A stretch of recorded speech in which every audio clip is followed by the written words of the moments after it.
Okay, so welcome everyone. Thank you so much for joining us today again. I just want to congratulate you all for taking the time out of your busy schedules and also for your trust in us, for being here. You're all amazing. Do you know that not many people invest in themselves, whether it's their time or money? So it's truly lovely to see you all yesterday and again today. Did you enjoy yesterday? Let me see. Awesome. So Paula says it was empowering. Thank you, Paula. Samantha says powerful. And I couldn't stop thinking about my future. Oh, Samantha, that is awesome. I really love that. I know exactly this feeling. This feeling brings new life. It's exciting, it's empowering, and you feel your soul tugging and spinning with new ideas. And you feel like you're dreaming again, like when you were a kid. So this is really, really powerful that you say this. And I'm really excited for you. Okay, I see some other comments coming in. So thanks for sharing, guys. And, we will read them and we are reading them. Yeah, I just want to remind you that our mission is really to get you in alignment with the good that you deserve. We have a full day for you today. So we're going to get started and continue being respectful of your time. We also want you to keep the same engagement and energy because it's going to make a huge shift in your consciousness. Additionally, I want to just acknowledge those persons that reached out to me, and your comments really mean a lot to us. So all the persons that reached out to us, we're really, really grateful for your feedback and your comments. And we're really happy that you loved yesterday's session. If you love yesterday, you're definitely gonna love today. So I'm going to hand over to Jennifer to do a quick recap of yesterday and to take us into today's session. Jennifer? Yes. Hi. Good morning, everyone. Or good afternoon. It's a little afternoon here. So I just wanted to say thanks to everyone. I really do appreciate the comments that are coming in because that's our purpose here is to help you with this material. So a little bit about yesterday. We went through the purpose exercise. We got some feedback on that. It seems like the feedback we got was it was a great exercise. It was inspiring to kind of go through that and really ask questions about yourself and to write those things down and to start getting an aim towards a goal that you're seeking. Today we're going to go into self-image, self-confidence, self-esteem a little bit more. And the first part here is I think it's important for self-image. There's three main questions that need to be answered. And that is, how does self-image impact my life? How is self-image formed? And how is self-image changed? So I'm going to talk a little bit about the first two here and then follow up towards the end on how to change that self-image. And then Sarita will follow with an exercise afterwards. So the self-image, the impact on my life, okay? So the opinion that you have of yourself will always be reflected to the world around you. And it will manifest in the results that you achieve in life. So we really have to ask ourselves, what am I thinking about myself and why do I think the way that I do? And keep in mind that it is an opinion. It's your opinion. And you can change it at any time, that you choose. So as the inner image is changed, then your outer world will start to change. So, the questions you should ask yourself and keep, digging a little bit deeper is how do you feel about yourself? Are you confident? What type of things do you think you can do? What type of things do you think you can't do? And I think that's important to sort of look at that. What type of things do you think you can't do? And then what we want to do with that sort of response is we want to, what I call flip the script, change it to something positive. So those things you think you can't do, why do you think that way? Why do you think you can't do them? We're all born with the same minds as far as our higher faculties. We're all the same. What we see with people who are really confident in themselves, who are really living the life that they want to live, is because they're engaging in those higher mental faculties. And if someone else is doing something, then you can certainly do it too. So that's the way we really need to be looking at these things. So, why do you believe this to be true? These things that you're thinking about yourself. And how is it impacting your life? And I think the biggest thing to ask is, are you being held back on moving towards your dreams because of how you think? Are you being held back on moving towards your dreams because of how you think? And, we talk to people all the time about this material. And it seems like the number one thing that people really need to work on, there's multiple steps on how to do things, but the number one thing is really self-image. And I think I can relate to that too, because that was really what I worked on too whenever I started learning this thinking into results material. And once you can really get a good image about yourself, then things really start to take off in the right direction and very quickly too. And everything comes down to back to our thought process. Your thoughts matter. So what we think, we talked a little bit about this yesterday, what we think really creates the emotions too that we feel. So how is the next question we had is, how is self-image formed? So why do we think the way we do about ourselves? Um, with our mind, understanding that a little bit better, we have our thinking mind, which is our conscious mind, and that's the knowing part of what we know. And then we have the subconscious mind, which is the doing part. And within the subconscious mind, that's where our self-image is formed. That's where that's stored, and that's a paradigm. So paradigms begin forming from the time we're birthed on this planet. Um, and how are they formed? A lot from our environmental influences. And the second thing is based on our DNA. So, from our environmental influences, from the time we were a baby, from our senses, the things we see, feel, taste, touch, and hear, um, that is starting to form those paradigms into our subconscious mind very early on in life. And the thing is that we still do that today. If we're living by our senses, we are letting things that we're paying attention to and that we're internalizing, we're allowing those to form those habits and those paradigms within our subconscious mind. So it's really important to really be aware of where you're focusing your energy because of this, right? So we have the ability from our thinking mind when people, whenever we see things, we can reject ideas.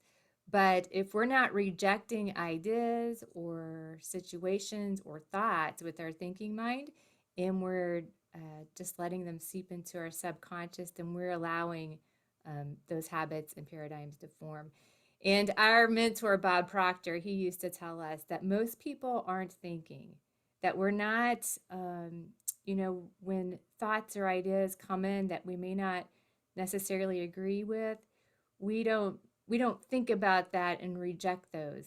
We sometimes just let them go in, and sometimes we're not thinking about them at all. We just allow thoughts and ideas to form there in the subconscious mind. So really think about what you're paying attention to in terms of what are you watching? What type of movies do you watch? What Netflix do you watch? What podcasts do you watch? Are those things that are in alignment with what your overall goal or purpose is? Or are those things that you don't necessarily want that you're paying a lot of attention to? The other things, environmental factors are who are the people you're talking with? Where are the places that you're going? Are these in alignment with what you're wanting for your life? Or, Is it not? And is it something, are you internalizing things that you necessarily don't want, that doesn't align with your higher goal, your higher purpose? So those are things, to take a look at, to see if any shifts there need to be made, and to really review your paradigm so you can get those shifted to where you want them to be. The other thing is our DNA. Our DNA influences our paradigm as well. We have an image of perfection that resides in the center of all of our consciousness. So the more you move in that direction of the image, so the core essence of us is perfection, okay? And what happens over time is we build these false belief systems, and that's what we're trying to get through, is to kind of shed those false belief systems, because that will move us in the direction of that inner essence of our image. And the more your life will improve, it will become easier, it'll flow better, we'll make better decisions. And really, there's no end. There's no end to the good that you can experience. So as you develop a greater awareness of that perfection that does lie within you, there's no end to the good that you can experience. So we'll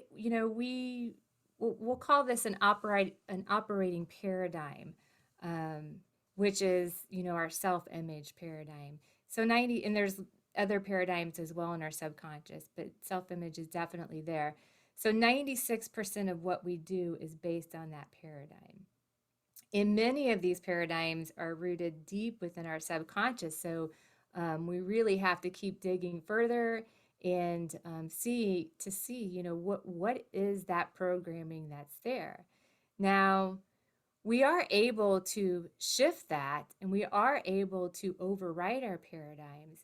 So since 96% of what we do is controlled by our paradigms, and we can override our paradigms, it would only make sense that we take complete control of that and really work on our self-image and really overwrite those paradigms that are in it to take control of our lives. We have some both fears and false beliefs that are deeply rooted. And I refer to these as set points, okay? Because I think that's the easiest way for people to understand it. So as we go through life, especially set points really start forming in our early years of life. The set points can be considered comfortable or uncomfortable set points. And how did those set points form? Well, they're influenced heavily by people we're around the most at that young age.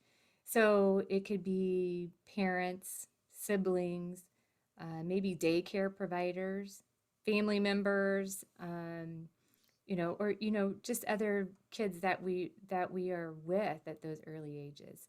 So the comfortable set points, those would be feelings of like love and self-confidence. And the uncomfortable set points are going to be things more like worry and doubt and fear. So it would make sense to overwrite those set points. And we all have the ability to choose and overwrite what we have in our subconscious mind. And you can do this by constantly suppressing new beliefs and new ideas and new images onto the subconscious mind. And there's a number of different ways that you can begin doing this. You can do this with affirmations and with mirror work, which we'll talk about later on today. I want to give just a couple examples of what these set points are, something that we can relate to. There's a book by Maxwell Maltz that he talks about cybernetic controls, and I think everyone can relate to this and then kind of correlate it back to the set points within our paradigms, because cybernetics and paradigms operate in very much the same way. So if we think about the temperature in our house, we have a thermostat that we set the temperature to. Okay, so say it's wintertime and we have the thermostat set at 70 degrees Fahrenheit. And so that room temperature will always be at 70 degrees. If it deviates, it's going to go back to 70 degrees. So the room temperature set at 70 degrees, say someone comes in the door and there's a cold wind or a cold draft that comes in and the room temperature drops. Well, what's going to happen is your HVAC unit is going to automatically kick on the furnaces. It's going to increase the temperature in the room. And once it hits that 70 degrees, it's going to automatically shut off again. So all of this happens without us doing anything. We don't have to touch anything because it's on an automatic control, or that's the set points of that cybernetic system. And our paradigms are very much the same way. It's a set point. So whenever we go through life and we have an experience and it triggers that set point, then and we do this all the time. It should be an up and down movement though, right? So something comes up, it triggers the set point. We may have some sort of emotions that come up, but then the situation goes away and we reside back. And that's okay. That's life. It happens. But whenever it starts to get a little more dangerous is whenever that set point is hit and now we're up here and we're more into this fear, anxiety mode. That's what set points can do. That's what we want to explore a little bit further, and those are the things we want to overwrite. So that's our beliefs about ourselves, and it's many other paradigms that could be within that subconscious mind. The same way with not just self-image, but with anything that we may be facing in life. I think losing weight is probably another set point. At one time or another in our lives, I'm sure most of us have paid attention to our weight, whether we wanted to lose weight or gain weight. And we have a set point that's already programmed into our paradigms. And we can, for a short amount of time, say we'll choose lose weight, we can do things, exercise a lot or change our diet, and we can lose weight for a short amount of time. But then if we don't actually get into the set point and change that and overwrite it, we'll gain that weight right back and we'll be right back to where we were before. And there's many, many examples that relate just to us humans on how that set point works, and how paradigms are. So Sarita, I'm going to hand it back over to you. I think that concludes the talk on the cybernetics and set points. Yeah. All right, thanks, Jennifer. I really love the study from Maxwell Maltz, self-image psychology. And I would encourage everyone here to really get that book and really dive deep into this study. Because basically what Maxwell is saying is that we can't override our set point unless we make conscious decisions to do so. And this is what the webinar is really about. We're helping you to do that. So it's not that you can't, it's the awareness, like we spoke about yesterday. And I remember the first time I heard Bob says that most people aren't thinking, I said, oh, that's not true. I said, people are thinking. But then when I listened more and I started studying myself and I started studying others, I realized just how true it was, is that we're all programmed. Now, we might not think that we're programmed, but look at your days. You more than likely, you wake up, you follow a particular routine, you respond the same way to incidents or to circumstances around you. And I bet you anything, you can look at the person closest to you and you could write that person's script, how they are acting or reacting to life. You could probably even second guess their thoughts and know what they're thinking. So this is what the cybernetic mechanism does. And it's really, really fascinating stuff. We're all programmed. Now, some of us choose to change that programming to work towards our purpose. And some of us, we're just going through life, just being blind. It's like there's a veil over our eyes. And I think that's one of the saddest things. And that's also why I got into this work, because I would love to just empower and, bring awareness to persons that, listen, wake up.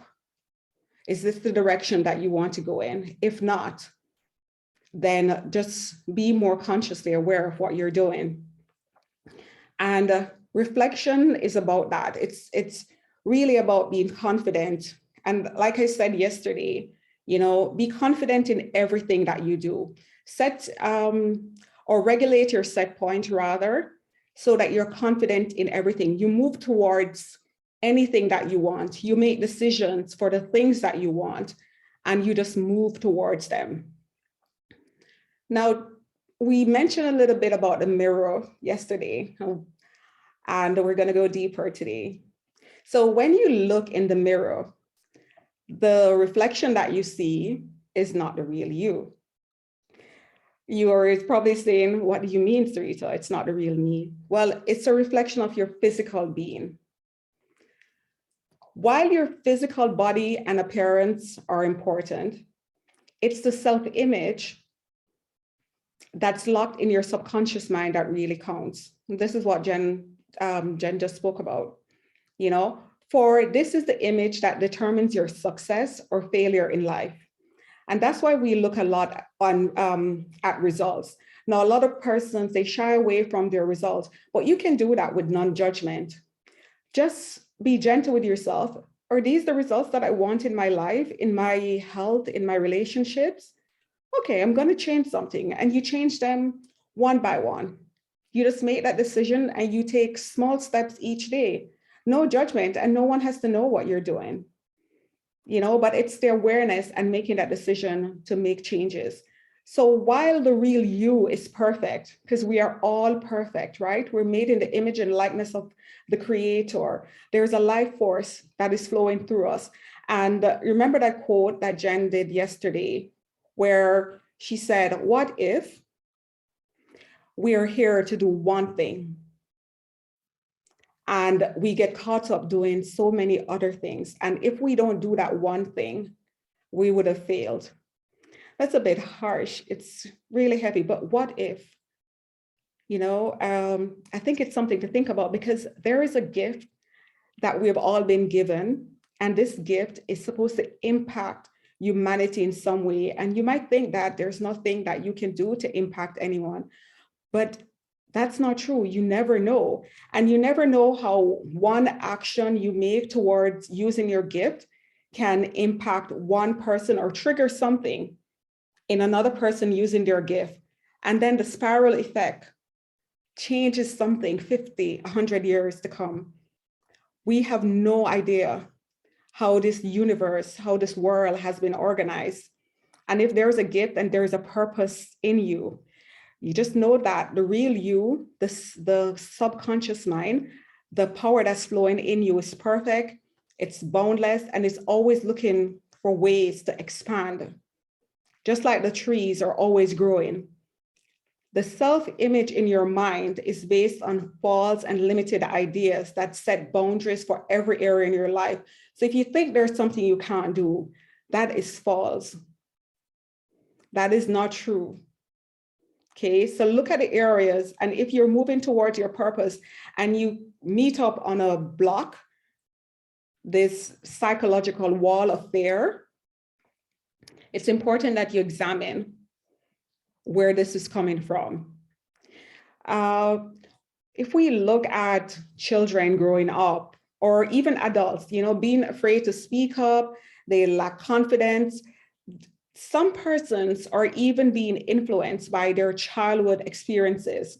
And those always remind them of things that are buried deep inside, things that they can't do, old ways of thinking that has kept them captive without realizing, and will keep you spinning on a spiral of patterns, behaviors, and decisions. They hold you in captivity and in fear. And that's no way to live. Now, there is if you can imagine with me for a moment, there is a circle of doom that basically keeps someone programmed. Now, when the person wakes up in the morning, so a morning is a new day. Let's imagine that it's a new day. they get up, the first thing they start thinking of is their results. When they start thinking of their results, if it's not positive, if it's negative, then what will happen is that they start having feelings that is in relation to the results. Now, your feelings is always an indication of the vibration that you're in. So if you're not feeling well, it's because you're in a low vibration, right? And that will trigger the results. So the results starts the thinking, you start thinking about your results, then the thinking starts the feelings, and then the feelings go back to the results. So it's this cycle, the circle of doom, I think Bob called it, right? But there's a better option. Do you know that the people who are really successful, they do things a little bit different? And I'm going to tell you what they do. When they get up each morning, they don't think of the results of yesterday. They start thinking, how am I going to conquer today? What am I going to put in place to make today successful? And this happens also when you're on purpose, because you're already planning your next steps. So it keeps you moving into a positive vibration. So you start thinking of what you're going to do, how you're going to change things, and then the feeling is more positive feelings, more positive vibration, and more positive results. So do you see how that's a much better option? I want to challenge you. Do it tomorrow morning when you get up and let us know how that worked out for you. So tomorrow morning, if there's something that you're working on, don't think of the results. Before you go to bed, say to yourself, because your inner self can hear, okay, the thing that I am working on will be solved. Send me thinking solutions when I wake up. If you've never done it before and it seems weird, let's just have fun with this. Try this and see what works, and let me know how it worked out. If you see yourself as someone shy, not good enough or unlovable, you will feel and act accordingly. And you will create results in your outer world that reflects the image you have in your mind. So you have to see yourself as the person that you're becoming. Tomorrow, we're going to talk about that. You're going to find this really, really fascinating as well. The person who you're becoming. Even if you promise yourself that you're going to do something different, you will not deviate from the pattern that's set in your mind. So you have to actively change how you see yourself. At least not for long, because your self-image is like this. It's always an indication of what's in your programming. So remember that. So we spoke about self-image psychology yesterday, and based on the in-depth research and study, there are two important points that I want to point out to you. The first one, and I mentioned it before, and before I go into these 2 points, something just came to me that I want to share with you. Now, sometimes when persons start thinking about their beliefs, they get caught up in thinking, oh, my belief is this and that. And I think that process is a waste of time. I think it's important that you acknowledge what your beliefs are, but I think it's more important that you start studying you and start moving in the direction of your purpose. A mind that's divided causes a lot of confusion. When your mind is of one thinking, the Bible says that you are light. So you're pure, your energy. So that means with a single focus, you can move towards your purpose. Now, the two important points that I want to bring out from the self-image psychology is one, and I want you to remember, you cannot outperform your self-image, so you have to actively change it.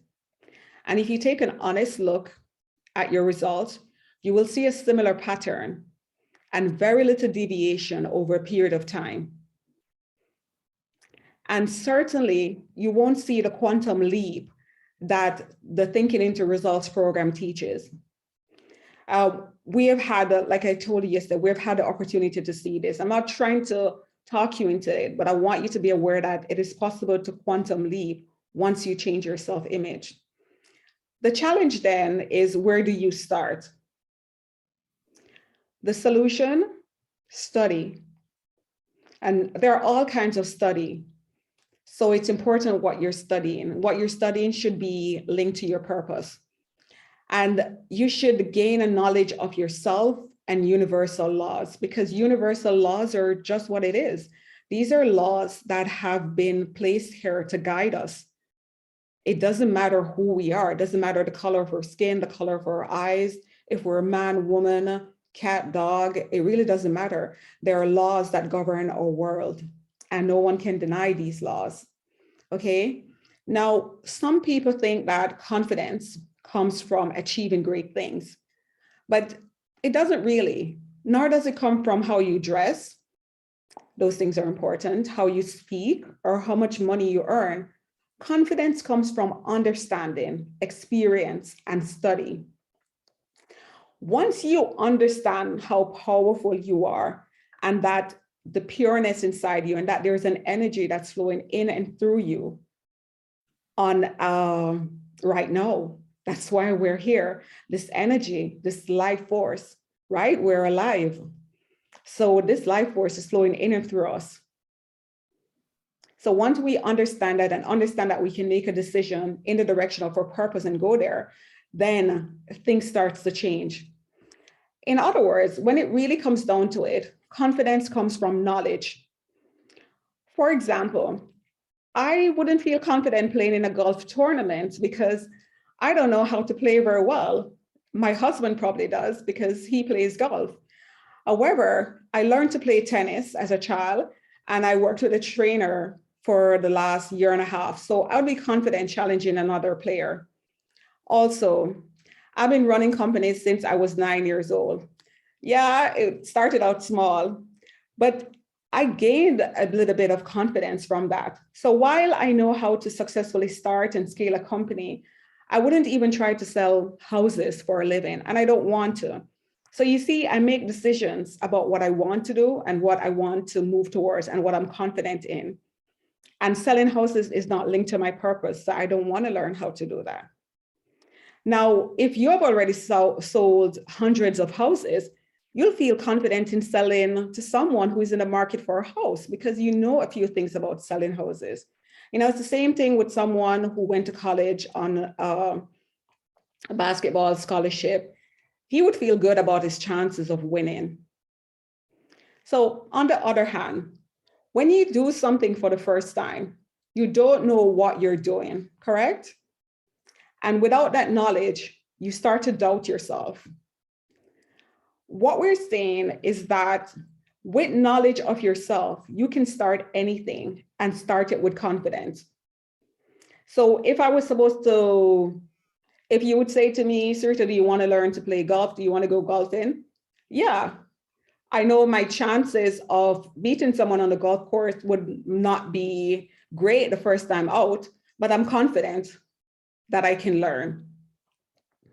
And that's why if there's something that you want to do, you shouldn't fear, you should just try and see if it's something that you like or something that you want to gain more confidence in. Another practical example is when I learned to drive a car. You know, the car didn't have an automatic transmission, so I had to learn using the shift and the gear stick. Now, if you've ever driven a manual car, you know, for the first time, you know how unnerving the first couple of times that you drive.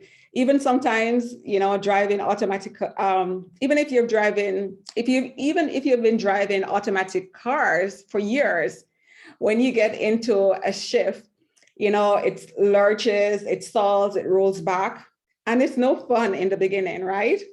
You may even think that you'll never be able to master it. But with practice and guidance, and eventually you master the process. When you learn to drive a car and the rules of the road, you imagine it was a challenge for you at first. Now or wherever, you're likely to drive through heavy traffic while staring, maybe putting on makeup, you know, talking on the phone, eating a sandwich. You're confident now because you know how to drive a car. You've done it 1,000 times before. Likewise, when you study yourself, you learn how to listen to your intuition. Bob used to say that intuition is God speaking to us. So you learn how to listen to that still small voice that comes from the creator, comes from life. And, it helps you to make better decisions, and you're comfortable with what you know and what you choose not to know. You can stand in your confidence, and you're comfortable with that. And when you're confident about this, about you and who you are, you show up differently in the world.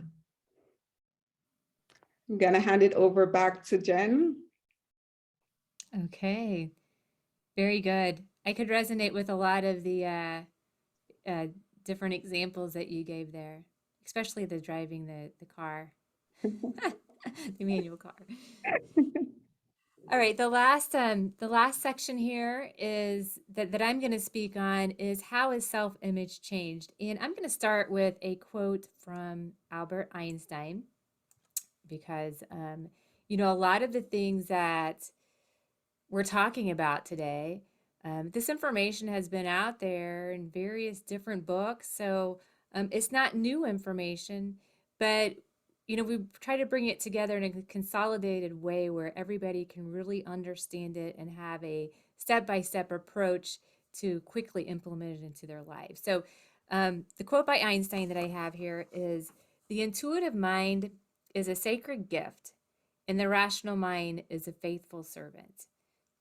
We have created a society that honors the servant and has forgotten the gift."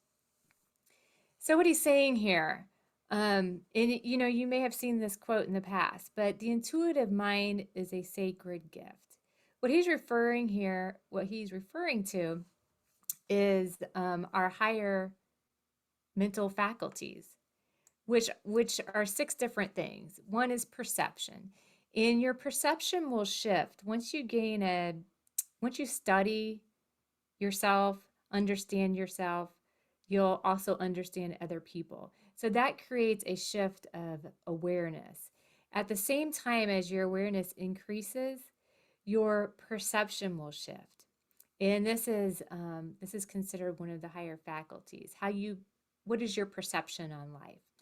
The second one is memory. We have imagination, reason, intuition, and will. So I think imagination is very important. Whenever we were younger, we probably imagined a lot of different things, but it seems like over time we've kind of lost touch with, or most of us, I should say, have lost touch with really using that higher faculty, that imagination. And what you'll learn today, and as we continue to talk about this material, is that's one of the most important higher faculties that you can use in order to shape the future in where you really want to go in life. Because imagination can help drive our results. So back to the quote here. The intuitive mind is a sacred gift. So we really have to utilize some of this these higher mental faculties as our sacred gift and really get back to that. And the rational mind is a faithful servant. So the rational mind is referring to the five senses, how we operate in daily life, what we see, what we hear, what we smell, taste, touch. Those should be the servant of our life. They should not be the driving factor. We should not be living by those five senses and living our life that way based on that. We should use our higher mental faculties and start creating the life we want by utilizing those. So the last thing here, the last part of his quote, we have created a society that honors the servant and has forgotten the gift. So I think if we just think about that a little bit, we can quickly see that's true.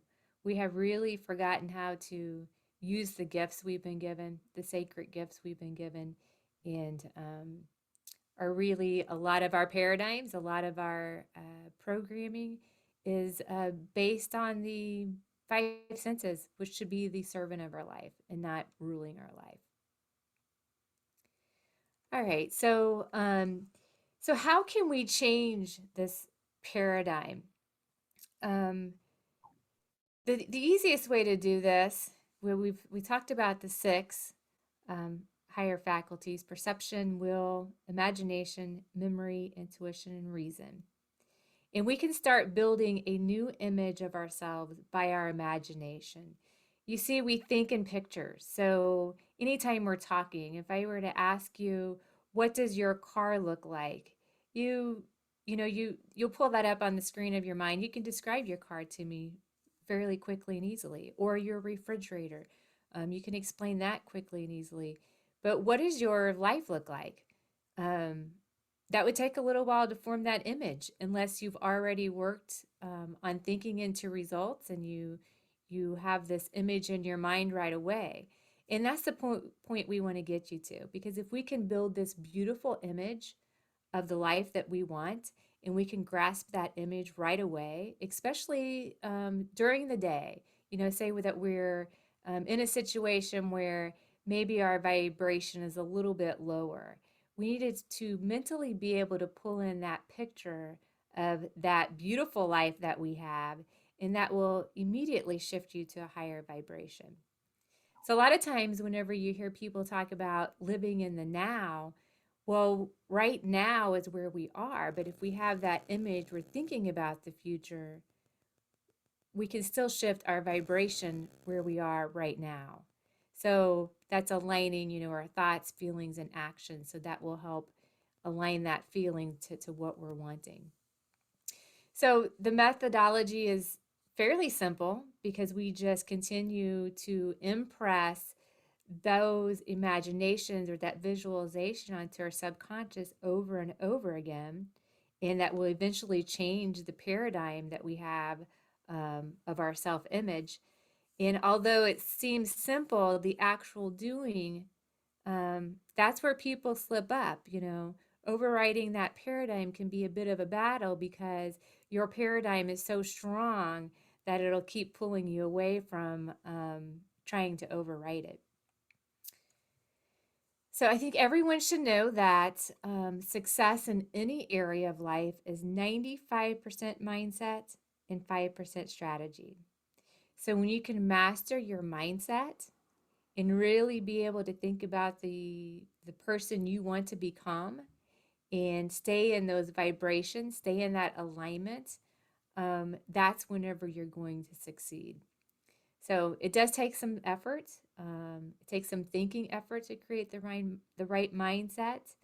But when we can accomplish this, then we can successfully overwrite any paradigms that would be in our subconscious mind.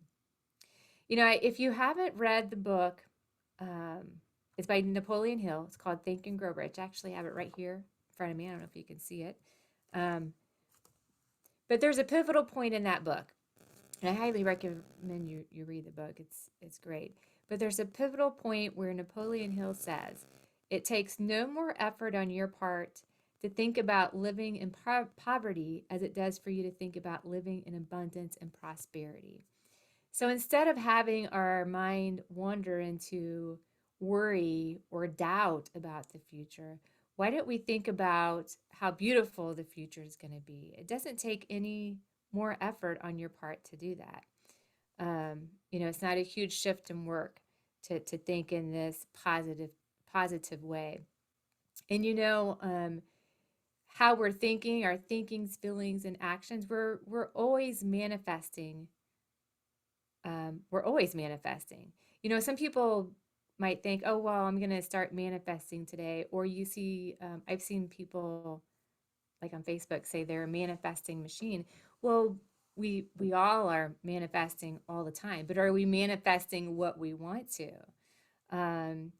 See your thoughts and your vibrational state, everything that we're thinking about today is going to prove out in the future.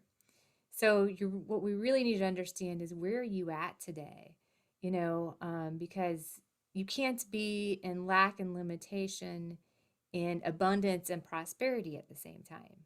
Those are two opposite feelings. You can't be negative and positive at the same time. You can't love yourself and hate yourself at the same time. So do you see where I'm going with this? So it's important that we figure out where you are now.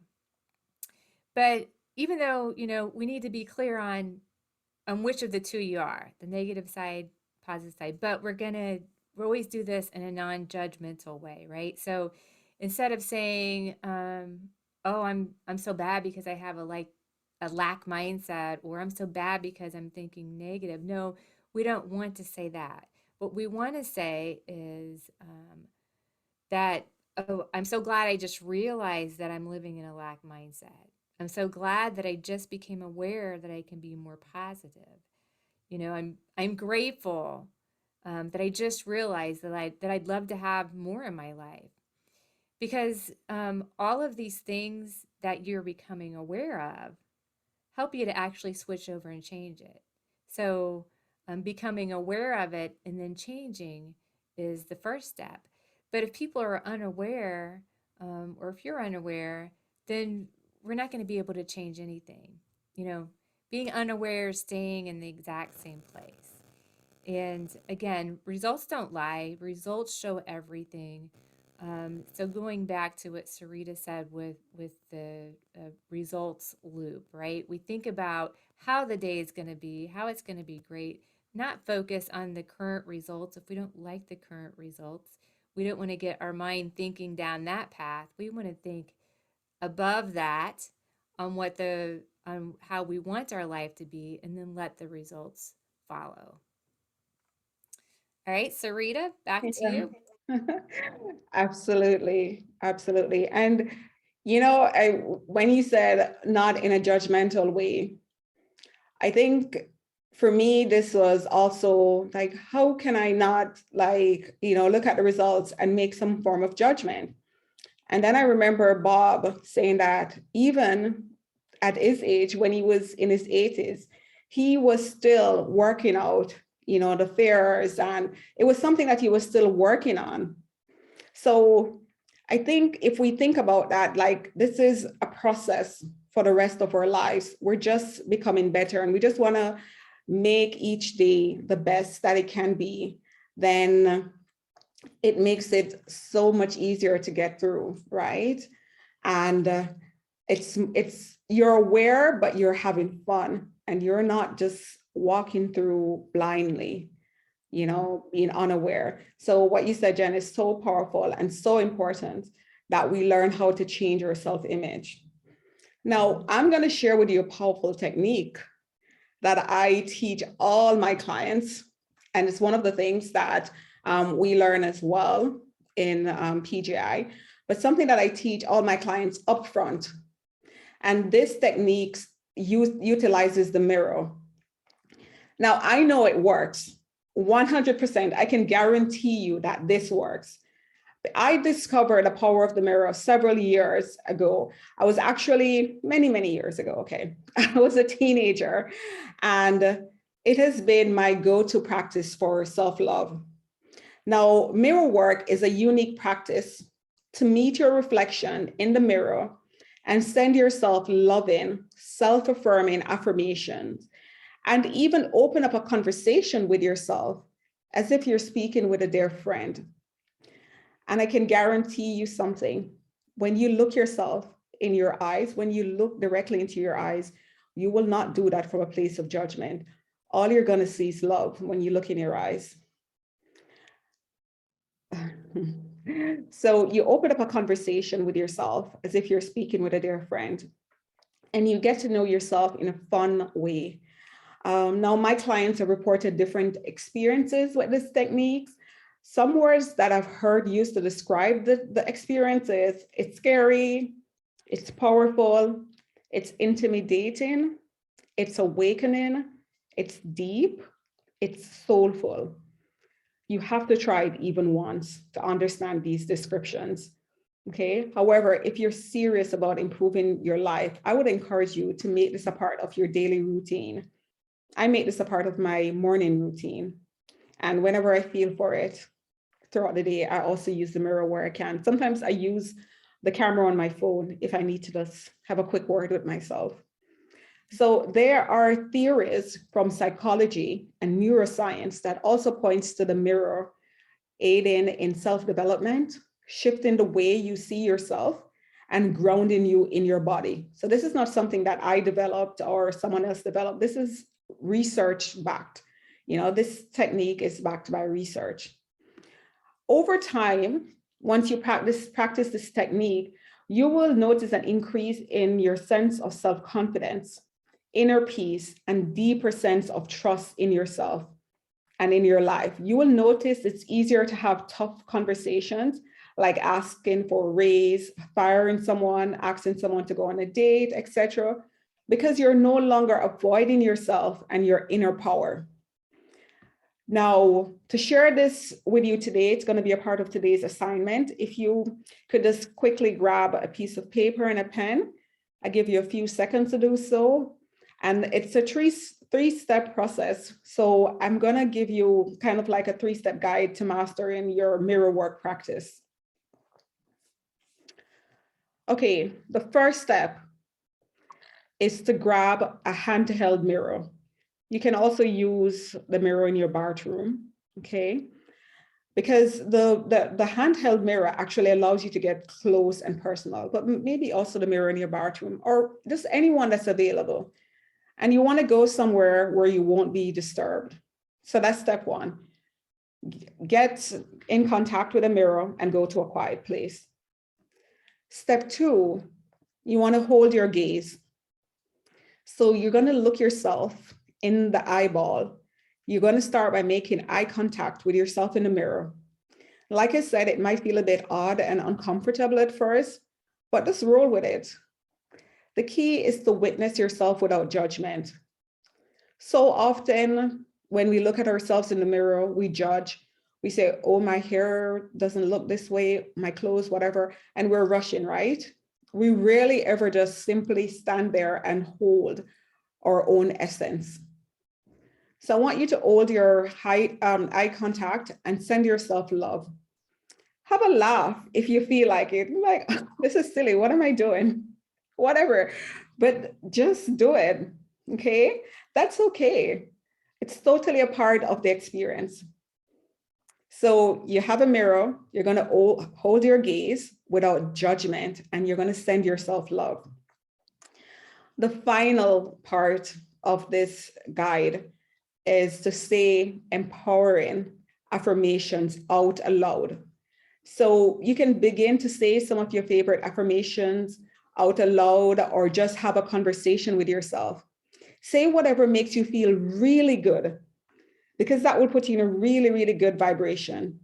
I also recommend squeezing in some compliments about yourself, especially ones that you've been wanting to hear from other people. Say to yourself, everything begins with you first.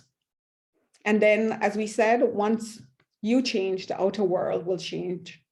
Okay, so I'm going to give you some examples of some affirmations that I use. I am loved. I am loved. I am source energy. I am abundant. I am prosperity. I am me. I am alive. I am beautiful. I am powerful. Go ahead and use those because you're all of those and more. Okay. And just imagine, like doing these techniques, imagine this. If this universe is a mirror, the way you treat yourself is the way you will often witness other people treating you. Do it with yourself first. If emotions come up, just be with them and continue to send love. So my beautiful people, today, this marks the end of day 2. And we once again want to thank you for your energy and your trust. Please practice this mirror technique and reach out to us and share with us your experience. We will see you tomorrow, same place, same time for the final day. And you're absolutely gonna love tomorrow. Thank you so much and enjoy the rest of your day. Jen, any final words? No, thank you so much, everyone, for attending. We had a wonderful day, and I'm looking forward to tomorrow.